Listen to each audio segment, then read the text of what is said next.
खुलुमनायजों लोगोसे साफ्रोमबो नायगिरि मानगोनां रायजो राजा एफा बिदा फंबायमोनखौ फिन खनसेबाव आंनि नैबे गोदान भिडिअ बरायना लाग्रोनाय जाबाय। मानगोनां रन्जन दैमारि सार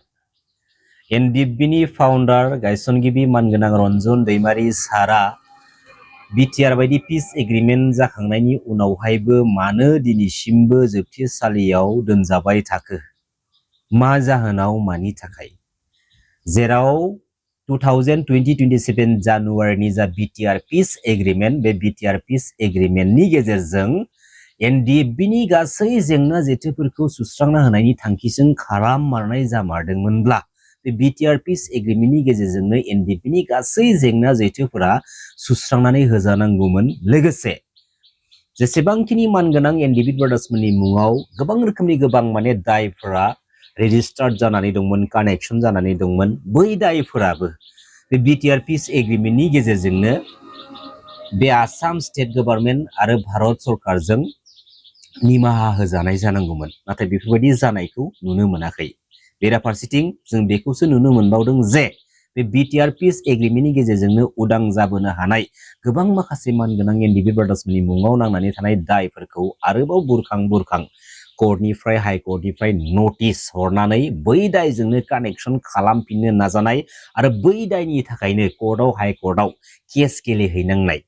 दा दिनै बिटिआर बायदि पिस एग्रिमेन्टनि गेजेरजों फैनाय गोबां माखासे एनडिएफबि ब्रादार्समोना गावसोरनि मुङाव नांनानै थानाय बै दायफोरखौ दिनैयो गैया खालामनो थाखाय गावनि हा फाननानै, गावनि बोरमा दाउ अमा मोसौ फाननानै दिनै गावबा गावनि मुङाव नांनाय बै दायफोरखौ कर्टआव हाइकर्टआव दिनैसिमबो केस गेलेनो गोनां जानानै दंगासिनो दङ। बेराफारसेथिं जों बयबो मिथिगौ जे पिस एकर्ड, पिस एग्रिमेन्टखौ सोरखौ लानानै खालामनाय जायो, मानि थाखाय खालामनाय जायो, जों बयबो मोजाङै मिथिखागौ जे मोनसे बिग्रायारि हानजानि लुबैनाय, गांनाय, उखैनाय, नांनानै थानाय दाय दन्द ए टु जेड एभ्रिथिं जेंना जेथोखौ सुस्रांना होनायनि थांखिजोंसो बे पिस एग्रिमेन्ट बा पिस एकर्डखौ खालामनाय जायो। आरो बे पिस एकर्ड बा पिस एग्रिमेन्टनि गेजेरजोंनो बै बिग्रायारि हानजाफोरखौ समायखिरा लाहोनानै जे आखायाव आइजें लानानै बिग्रायनायखौ दोनथ'नोसै होननाय माखासे बाथ्राखौ समायखिरा लाहोनायजों लोगोसे मोनसे पिस एग्रिमेन्ट बै बिग्रायारि हानजाफोरखौ लानानै मोनसे पिस एग्रिमेन्ट खालामनाय जायो। दा दिनै मानगोनां एनडिएफबि ब्रादार्समोनखौबो बिटिआर पिस एग्रिमेन्टनि गेजेरजों समायखिरा लाहोनानै जे आखायाव आइजें लानानै दिनैनिफ्राय दावहा नांला बेफोरबायदि समायखिरा लाहोनानै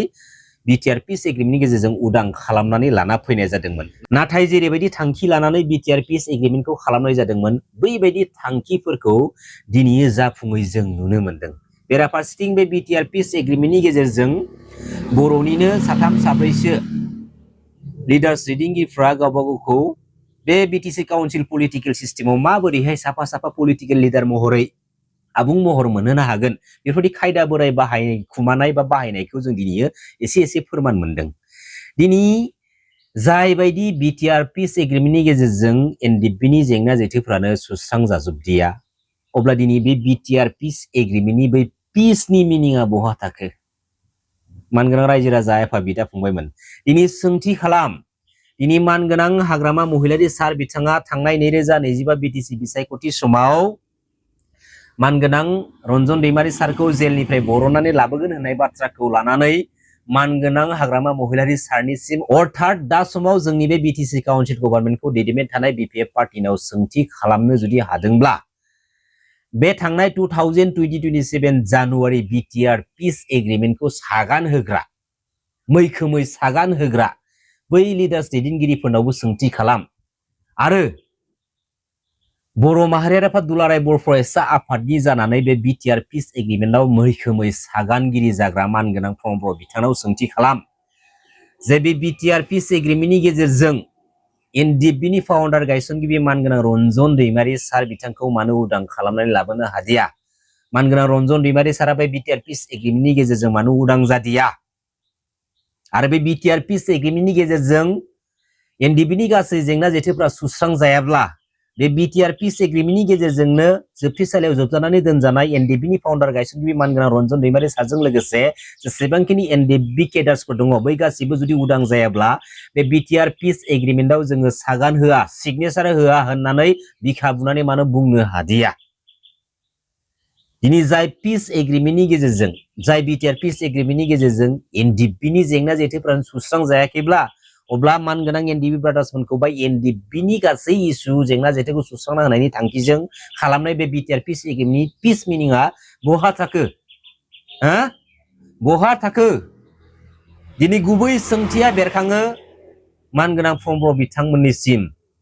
आरो दिनै गुबै सोंथिया बेरखाङो बे बिटिआर पिस एग्रिमेन्टखौ सागान होग्रा बै साफ्रोमबो बर'नि गेदेर गेदेर लिडार्स दैदेनगिरिफोरनिसिम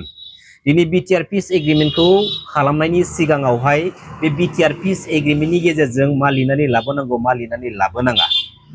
बे माखासे बाथ्राफोरखौ सावरायग्रोनाय जादों आरो बे बिटिआर पिस एग्रिमेन्टनि गेजेरजोंनो एनडिपिनि फाउन्डार एनडिपिनि गासै जेंना जेथोफ्रा सुस्रांजागोन ना जायाखै बेखौबो बै बिटिआर पिस एग्रिमेन्टआव सागान होनो थांनाय बै बर'नि लिडार्स दैदेनगिरिफ्रा मिथिखादों नाथाय मिथिसेयावबो दिनै नुसे नुनानैबो मानो नुयै बायदि जानाय दिनै मिथिनानैबो मिथियै बायदि मानो जानाय बेबायदि स्टाइलाव थानानै दिनै बिटिआर पिस एग्रिमेन्टखौ दिनै खालामना लाना फैनाय जाबाय जेराव जों दिनै बिटिआर पिस एग्रिमेन्टनि एमओएसनि हेडिं लाइनाव नुनो मोनो जे comprehensive and final solution to their demands while keeping intact the territorial integrity of the state of Assam. The comprehensive and final solution to their demands while keeping intact the territorial integrity of the state of Assam. बेनि मिनिङा बेखौनो फोरमायदों जे जाखिनि map boundary जाखिनि सिमाखौ लानानै आसाम स्टेटआ महर मोनदों बे आसाम स्टेटआव दाजानानै दोनखानाय बै बाउन्डारिफोरखौ बै सिमाफोरखौ जों एसेबो खहा एसेबो नस्थ' खालामालासिनो बे आसाम स्टेटआवनो जोंबो मिलिजुलि गोरोबलायनानै थानोसै अब्ला जोंनि बर' हारिया बे 100 बोसोर सिगां बै 50 बोसोर सिगां बै 34-35 बोसोर सिगां गणतान्त्रिक लामाजों आखायाव आइजें लानानै बे एन्टि बड' एन्टि ट्राइबेल हारिनि सातजाला सहायनांनानै बे हारिजोंनो गोरोबनानै थानो थाखाय सोमावसारदोंमोन नामा दा बेफोरबायदि गोबां रोखोमनि गोबां बाथ्रा दा बेफोर माखासे पइन्ट्सफोरखौ लानानै जों बर'नि बै लिडार्स दैदेनगिरिफोरनाव सोंथि खालामनांगौ आरो बे सोंथिनि फिननायखौ बै बर'नि मेलेमजिबि लिडार्स दैदेनगिरिफ्रा जोंनि बर' हारिनि इयुन जोलैफोरनो फिननाय होनो हानांगोन दिनै बे बिटिआर पिस एग्रिमेन्टनि 9.4 क्लजआव एनडिपिनि मुङाव नांनानै थानाय दायफोरखौ मोननै बाहागोआव दिनै बाहागो खालामना फैनायखौ जों नुनो मोनबावदों हाइनियास आरो नन हाइनियास बे हाइनियास आरो नन हाइनियासनि जायगायाव नैबे बाथ्राखौ लिरनानै लाबोनायब्ला माबाफोर खहा जागौमोन नामा जे एनडिपिफोरनि मुङाव जेसेबांखिनि दायफोरा कानेक्सन बा रेजिस्टार जानानै दङ बै दायफोरा बे बिटिआर पिस एग्रिमेन्टनि गेजेरजोंनो गासिबो निमाहा होजाजोबनांगौ बे 9.4 क्लजनि गेजेरजों बेबायदि बाथ्राखौ लिरनानै लाबोनायमोनब्ला माबाफोर खहा जागौमोन जानो हागौ आन्दोआव खहा दङ किन्तु खहाया सोरनि जागोन बे बर'नि 3-4 लिडार्सफोरनि जाय माखासे बाथ्राफोरखौ लिरनानै लाबोब्ला जानो हागौ बिसोरनि माखासे पलिटिकेल बाहागोआ गोमागोन दा बेफोरबायदि गोबां रोखोमनि गोबां बाथ्रा बिटिआर पिस एग्रिमेन्टआव सिगनेटरि खालामनो मानगोनां रन्जन दैमारि सारखौ जेलनिफ्राय दान मोनसेनि रिहाबाव लानानै फैनाय जायो सिगनेटरि बा सागान होखांनायनि उनावहाय मानगोनां रन्जन दैमारि सारखौ जोबथेसालियाव दोनहैफिननाय जायो बेराफारसेथिं बिटिआर पिस एग्रिमेन्टनि उनावहाय मानगोनां फंब्र बिथाङा इउपिपिएल पार्टियाव जइन जायो आरो गावनि पलिटिकेल केरियारखौ स्टेन्ड खालामनो थाखाय रायजो राजानि सिगाङाव बुंनाय नैबे मोनसे बाथ्राया रेकर्ड दङ जे एनडिपिनि फाउन्डार गायसनगिरि मानगोनां रन्जन दैमारि सारखौ बिटिआर पिस एग्रिमेन्टनि गेजेरजों उदां जाबाय होननानै रायजो राजानि सिगाङाव थगायनाय बाथ्रा बुंनानै गावनि पलिटिकेल क्रेडिट लानो नाजानाय नै रन्जन दैमारि बिथाङा जेलाव दङमोन बे सुक्तिनि गेजेरजोंनो बिथाङाबो ओंखारबाय गोलाव सम खस्थ' मोननांबाय बिथाङाबो बर' हारिनि थाखाय जेल जानांबाय दिनै जाय मानगोनां रन्जन दैमारि सारखौ बिटिआर बायदि पिस एग्रिमेन्टनि गेजेरजों उदां खालामनानै लाबोनो हायाखै बै मानगोनां रन्जन दैमारि सारखौ बिटिआर पिस एग्रिमेन्टनि गेजेरजों उदां जाबाय होननानै मानगोनां फंब्र बिथाङा रायजो राजानि सिगाङाव थगायनानै गावनि पलिटिकेल क्रेडिट लानो नाजानाय बे बाथ्रानि सायाव मानगोनां रायजो राजा नोंथांमोना मा कमेन्ट शेयार खालामनो सानगोन सोंथि खालाम बर'नि साफ्रोमबो लिडार्स दैदेनगिरिफोरनाव सोंथि खालाम आरो सोंथिखौबो ओरैबायदि सोंथिखौ लाना खालाम जाय सोंथिनि गेजेरजों जोंनि बर' माहारिनि बै बिखायाव एसेब्लाबो जेन जों मोनसे गोजोननि मोनसे दिदोमथि प्लेटफर्मखौ जों गायसननो हायो। ओरैबायदि सोंथि दा खालाम जाय सोंथिनि गेजेरजों सोरबाया माखासे बाहागो मोननाय, सोरबाया माखासे बेनिफिट्स मोननाय, बेबायदि सोंथिखौ लानानै सोंथि दा खालाम। गोजोन्थों, खुलुमबाय, जय बर' हारिनि, जय बर' बिमानि।